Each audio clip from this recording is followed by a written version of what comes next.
My name is Meg Sullivan, and I'm the executive artistic director of the Manton Avenue project. We shut everything down right away, but I think there was a part of me at the time that thought it would only be for a couple of weeks. So I was thinking, oh, okay, they're gonna figure this out. Somebody's gonna figure it out.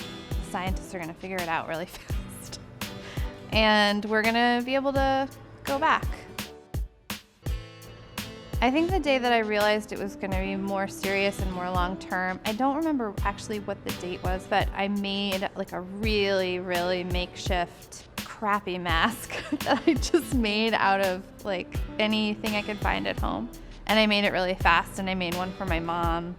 It felt like I was in some sort of strange survival mode that I was not expecting to be in. I think that was the moment where I thought, oh, this is really things are changing. We're gonna need to start wearing masks, and we probably should have been wearing masks, and then it all changed. We were taking a lot of walks to stay sane and just walk for like 3 hours a day because we couldn't really do anything else, and I felt like it was the only thing with the kid because I didn't want to take her to the playground, and so we were taking a lot of walks. It was very surreal just walking around and not feeling like I could be friendly to people in the way that I tend to be in my life, the way that I want to be, and feeling like we didn't know what it all was going to mean and who could potentially be making us sick. And I have an elderly, which is a terrible word because she's not. She's like an incredibly vibrant woman, but she's in her late 70s. It's my mom, and so I have to be aware of that all the time. And I think a lot of my fear has come from knowing that I want to be able to be around her, and I want my daughter to be around her. And there's a lot of stuff we can't do.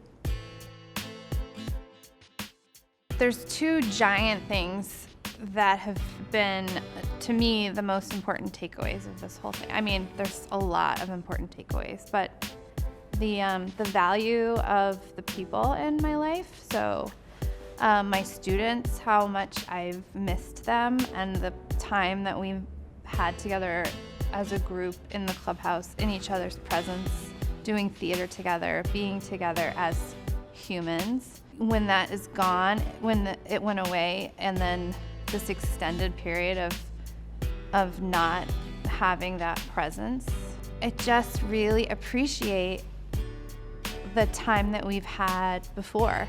I mean, when we first had to start thinking about having class online and doing shows online, I mean, it was really weird and scary and hard. And now I think about, okay, well, we've done some cool stuff, and there's a sense of creativity that comes when you're like forced into a box.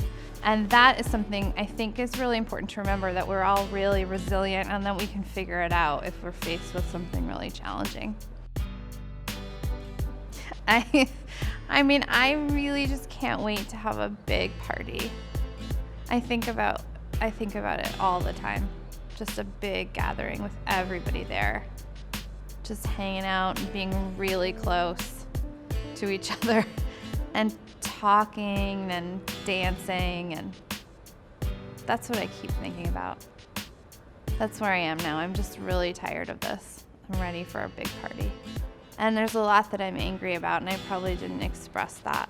But I feel like if I talk about that, I'm gonna burst into tears. So that might be all I can do right now.